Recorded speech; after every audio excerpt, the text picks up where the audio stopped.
His Excellency Ambassador Ranko Vilovic.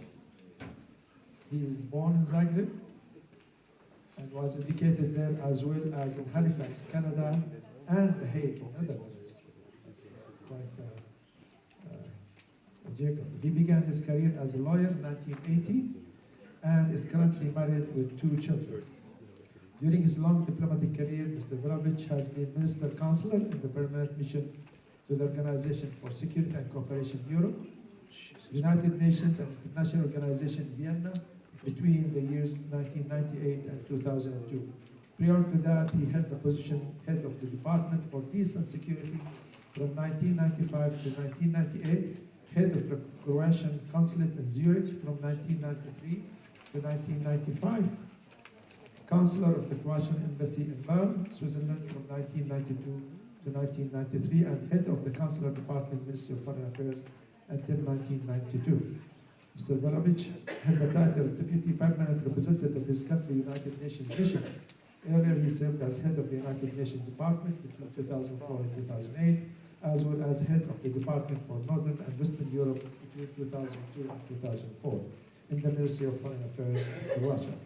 In 2009, Mr. Vilovic became the new permanent representative of Croatia to the United Nations. I would like to invite His Excellency.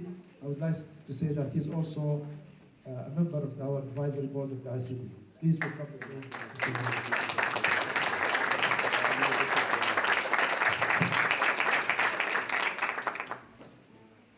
Good morning, everybody. And thank you for a kind introduction.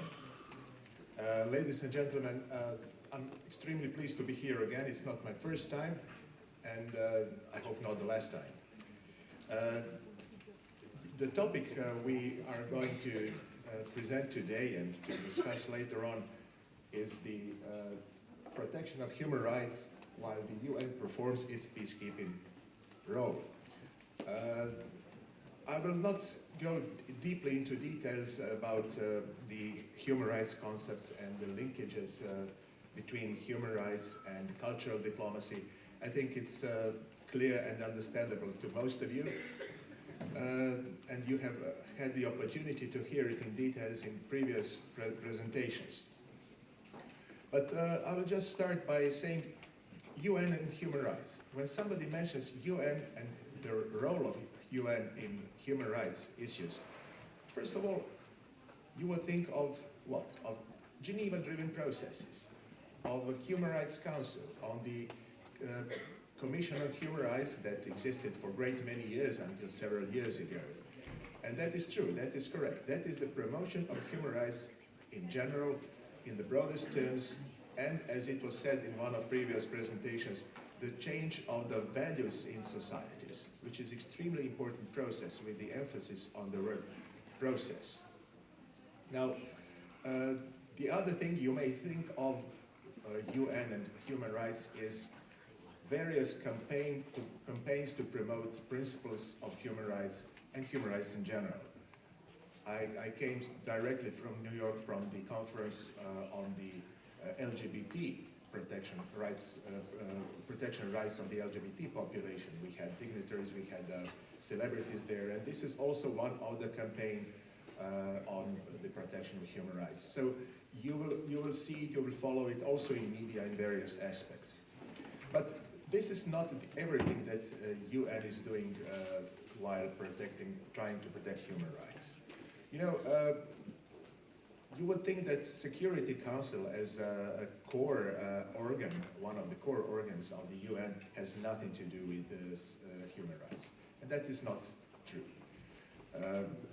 You know, we have a mantra, we have several mantras within the UN system. One of the mantras is that there are 3 pillars of the United Nations: security, development, and human rights. And you always say that all 3 of them are interlinked, and there is no security without development, no development without security, and that is all true. But there is no security without human rights, and no human rights without security, and that is also true. So you see the linkage between those 3 key elements, between those 3 pillars of the UN concept. But this is not only UN concept. I think that the whole modern humanity is based on that. Now, what's the linkage between the work of the Security Council and human rights? You know, when you hear reports on Syrian issue, on other actual or previous crises, you always hear the word the serious breach of human rights. And you may think that serious breach of human rights is denying the right to assembly, denying the right to free speech, denying the gender-based rights, whatever. That is true, but that is not a serious breach. Serious breach of human rights is the euphemism that Security Council uses for atrocities, for mass crimes, for crimes against humanity, for war crimes, you name it.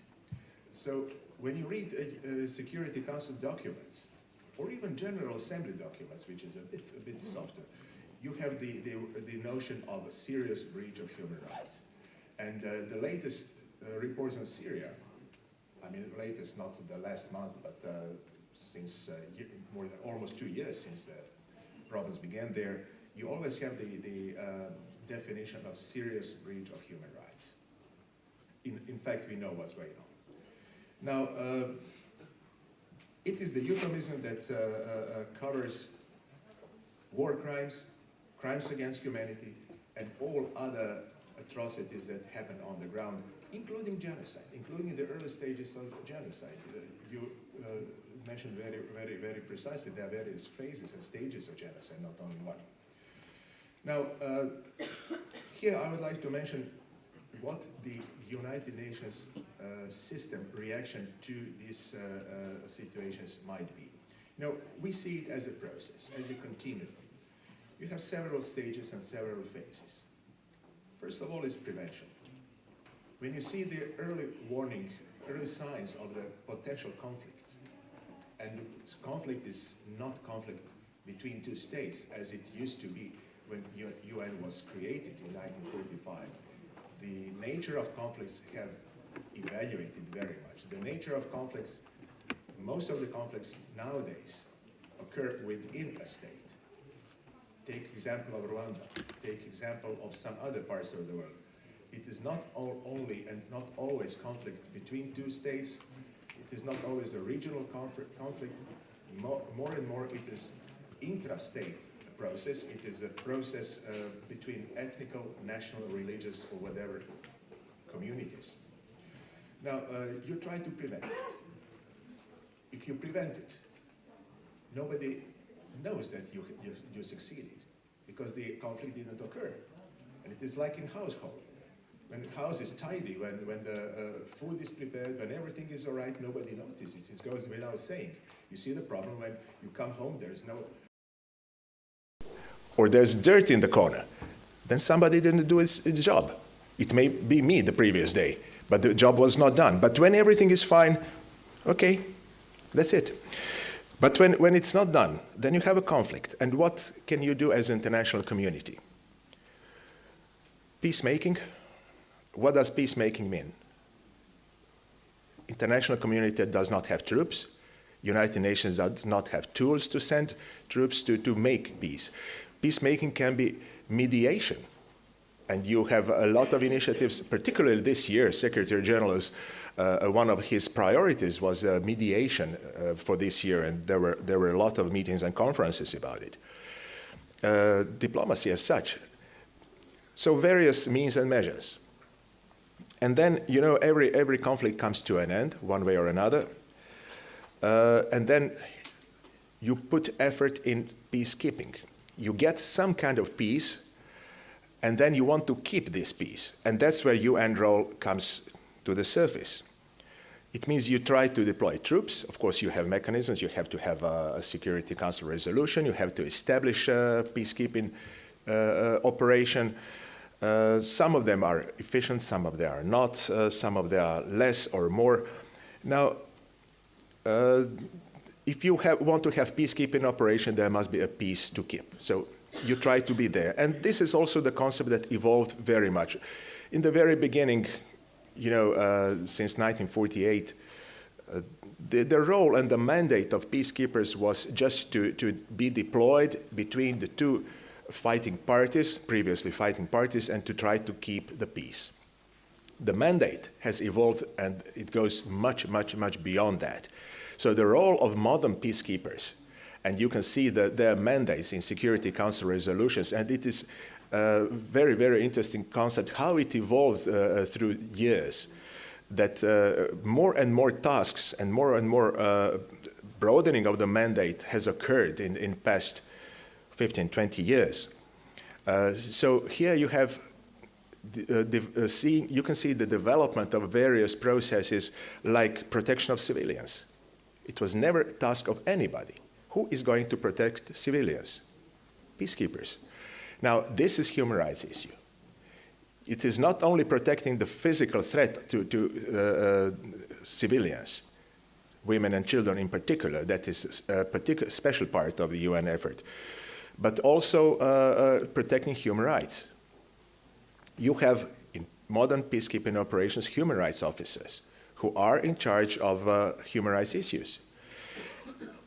I will not elaborate more of that due to the shortages in time, but the last phase is peace building.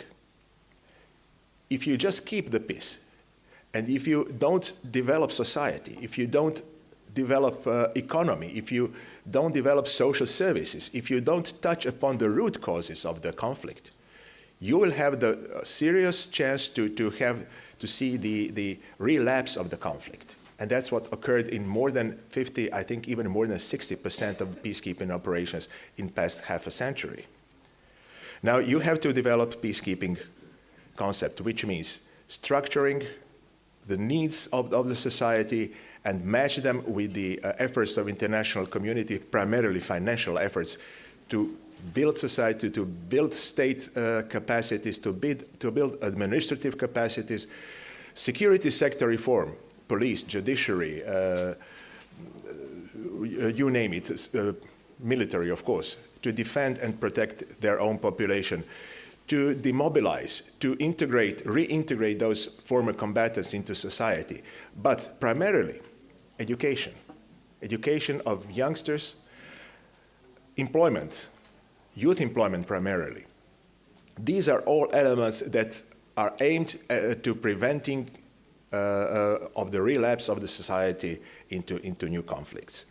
Now, speaking about new concepts, it was mentioned already, the new concept that is emerging and that we started discussing some years ago, responsibility to protect, R2P shortened.